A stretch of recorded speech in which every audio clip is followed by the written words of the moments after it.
All right, great. We'll move right over to live media. Dave, who we got? Start us off. Okay. Hi Logan, Elle Dawson here with Fight Bananas. Obviously, Umalatov made it to the finals last season. What did you see in his performance when you were watching back on that film? Yeah, he's a talented guy. You know, he's got a great record. He's good everywhere. So we know we have to pick our spots, go back to being true to who I am as a fighter, push the pace, get to my positions, and we knew it was going to be a tough fight. So you get excited for those, and that's really what I spent the last few months was kind of changing how last year went, and a lot of drilling, and I have great coaches and great teammates, and so I know that I'm ready.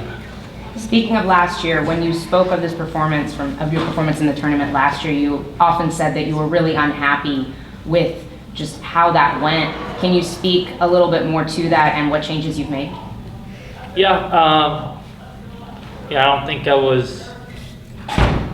was competing at where I should have been and running at the level that I should have been, and it was a learning process. Obviously disappointed, but I think it made me grow as a fighter. And so we went back to the drawing board and really honed in on things, and so I'm excited to go out there and show those skills that have gotten better over the last year and things that I've changed.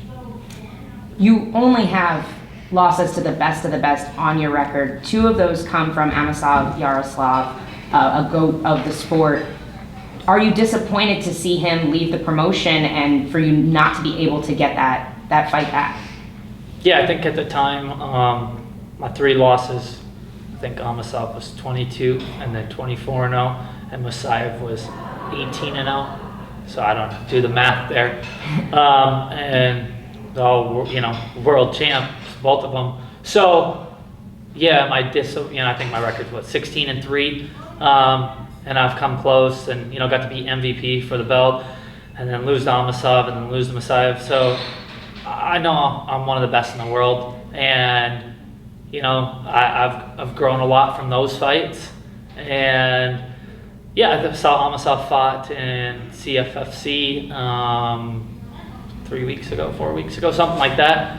Looked good, and so yeah, I mean, I'm happy that he's back competing, and so we'll see what the future holds for us too.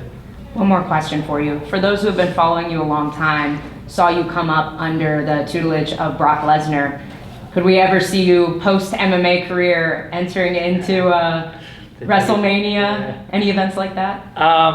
Brock grew up same hometown as me, spent a lot of time with him. My 8th grade freshman year, went up there to Alexandria when he was training for the belt. Tony Ferguson was there, so I got to spend time with Tony as a senior in high school. So I had a lot of cool memories, which really got me into the sport as a young kid. But yeah, I think Brock's he's kind of retired, doing his own thing, and I'm kind of doing my own thing. So I don't know. There's always you never say no to opportunities. But right now, this is what I'm worried about. Awesome. Thank you so much, Logan. Good luck. Jonathan Albuquerque, Fight Bananas. What do you feel like are some of the biggest adjustments that you might have made from going from the season format to the tournament format movement this year? Yeah, I think you're not worried about points. Every time you step in there, you want to get a finish. We don't get paid to be in there longer. Nobody wants that to be in there the whole time. But you were thinking a little bit about, okay, if I go out there and get a quick 5, a quick 6, makes life a lot easier. And so I think with this, it's win in advance. You have 3 fights to become world champ, and that's the goal, right? And it starts on Thursday night, just win in advance, And so you want to put a dominant performance. You want to have your best performance every time you step in there. But now you know exactly what it looks like and who's on the board, the bracket, and so that makes it a little easier for us. Now, you've been training with Impa a little bit as well. How does it like having someone like that in your corner going towards the same goal?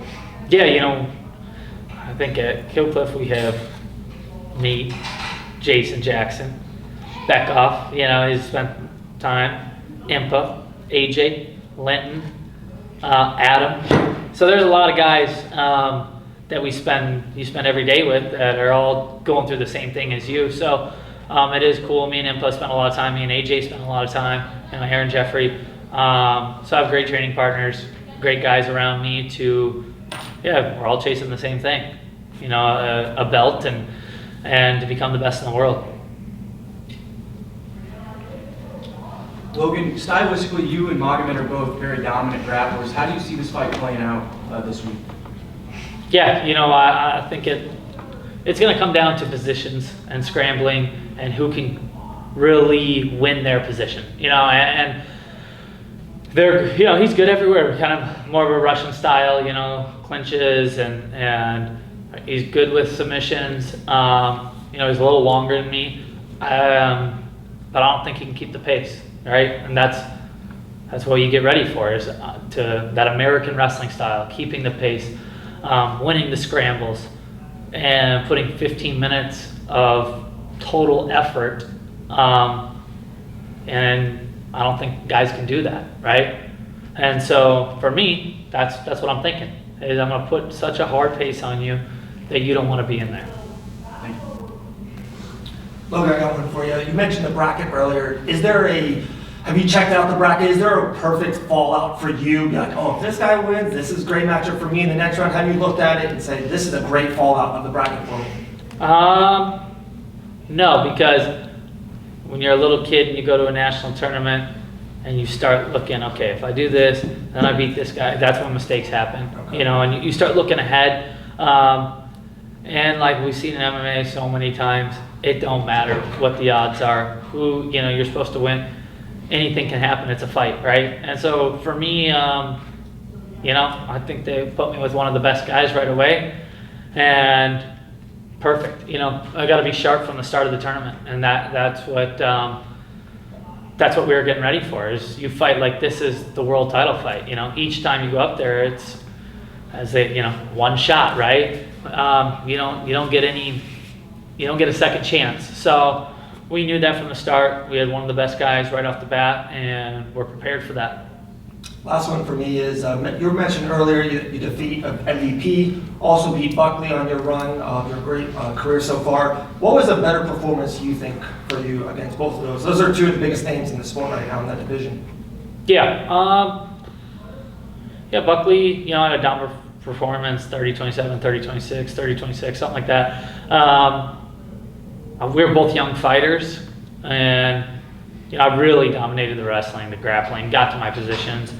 The MVP, it was a title fight in his home in London, 5 rounds, and there was few more obstacles to go through with MVP, but both of them, now look what Buckley's doing. Buckley's on a run and doing great over there, and so I don't know, I'm proud of both of them. Obviously, it was great to win the belt over there, which kind of capped off, that point of your career, and you're excited and getting towards that spot. So I don't know, I've fought a lot of great guys, and so I'm just excited to add another name to that list.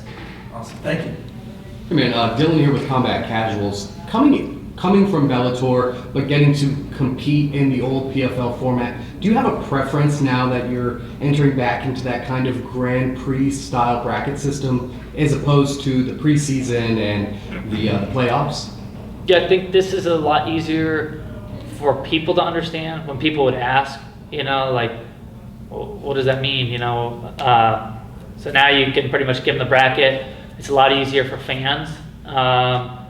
And I think it's 3 fights in 5 months, something like that, 5-6 months. Before it was 4, and there was that break. It went through November. So I don't know. I think just win in advance, win 3 fights, and you're the champ, right? That seems pretty simple. Even MMA, people that aren't huge MMA fans can follow a bracket. Everyone can follow a bracket, and so. I'm excited for that. I know the dates, we kind of know where we're going, and I'm excited for it. Awesome, man. So now we did mention the your wins over guys like Michael Bennett Page, Joaquin Buckley, when you see those guys establishing themselves in title contention in places like the UFC, do you feel a sense of accomplishment that you have wins over such big names like that? I mean, I competed against the best in wrestling my whole career. Look at our gym at one point. It was, I think we had the top 8 of the 15 with Kamaru, Shavkat, Ian Garrett, Gilbert Burns, me, Jason Jackson, Vicente Luque, Becca. Like, I've known that Robbie Lawler, you know, has been my main guy, and you know, helped him. Michael Chandler, Impa, AJ, Gregory Rodriguez. If you go look from 185 to 155 at Killcliff, we have a lot of the top guys in the world, and since I've been in South Florida since 2017, those have been my training partners. So obviously, you know, maybe I don't get as much recognition as some of the bigger names. I know where I'm at, and I've known where I'm at for a long time, and I'm not really a big social media guy, so I don't really care what people think. I'm good, I have great friends, a good life, and I just love to compete. So I know where I'm at, and I've known where I've been at for a long time, and so now it's fun to get to go out there and be part of this bracket and go put 3 fights together. Awesome, man. And now you did mention some of the big names that you get to train with out at Killcliff. Do you feel like you get an advantage going in there against your opponent when you have such a big, you know, such an awesome group of names around you that you get to train with day in and day out? Yeah, I think it helps all of us. But you know, there's other gyms with big names too. ATT's got a lot of, you know, great guys as well, and you know, there's other big, great gyms around the world. But I think it's just that the consistency of always being with someone, you know, with a great partner who's pushing you to your absolute brink every single day. That just, it builds over time. You know, each fight, you get a little better because of the partners, because of the people, because of your coaches. And that's really what we have going for us at Killcliff. So what does capturing another world title in a new organization mean to you? And is the motivation the same as it was when you captured your Bellator title? I think for me, it's something you can look back on and just be proud, you know, not having any regrets on your career, you know. And it's not always, it's not about winning, it's not about belts, it's not about this, it's about how you competed. That's really what matters, is the pursuit of greatness, right? And that's, in wrestling, that was before NIL, that was before, you know, these kids are getting paid. We did it for nothing.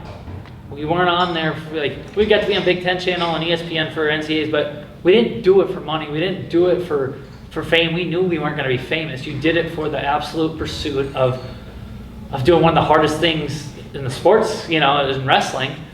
And we didn't, you know, we did it for a scholarship, which is obviously great, but you did it for the pursuit. And that's the same for me now, is just to look back and be proud of my career and my legacy and what I accomplished and how I competed every single time I stepped in there. So last one for me, how do you mentally prepare to compete 3 times in such a short period of time? And is your in-gym preparation a little bit different than it would be for, say, a regular fight? I guess you kind of, the first camp is always the same, right? Because, you know, you get one chance to go out there, and then after this, I think it's 10 weeks, and then it'll be 7 weeks for the finals. So you got to make sure your weight's on point, your body's on point, and everything is firing on all cylinders, right? Really, at the end of this, it's going to be who's the healthiest and who's the most excited to be there, to fight still.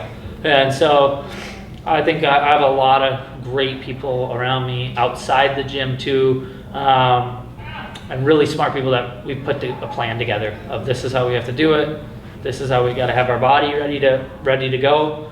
And yeah, I'm excited to kick this off and put these 3 fights together. Awesome, man. Thank you so much. Thanks. Anyone else in here? Mike, did you have a question from Zoom? Yeah, can you hear me? Yep.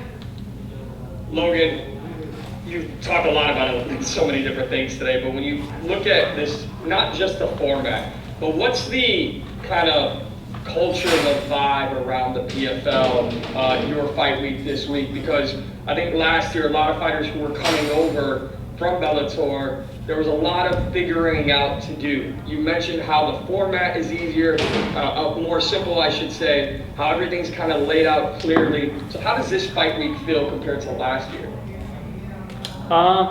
You're seeing a lot of familiar faces. The schedule's the same. For us in the train in South Florida, it was easy, 2.5 hour, 3 hour drive. Yeah, I think it, a little more comfortable for me because now I really understand how fight week goes for PFL. And so, and we know exactly what it looks like as far as the bracket, weigh-ins, this, that, the other thing. People from Bellator that I used to see, so it's been great, and I'm excited to be here. You mentioned even non-MMA fans can follow a bracket, and you mentioned, like I said, it's a little more simple when game planning for the next 5 months or 4 months for, this World Tournament. How do you think fans should come into this PFL World Tournament with optimism and excitement, not just for a new change to the PFL, but to learn about fighters and your brands as you move forward in this tournament? Yeah, I think they get to see all the fights, each week, see the guys, who's coming up. You get to watch them on the same card, so you get to see both their styles and what that looks like for the next fight. And they're going to be active, so you get to follow them over the next 4 months, and so it's a lot of fun for a fan to see a guy being active. Awesome, thank you so much. All right, thanks. Alexander. Yes.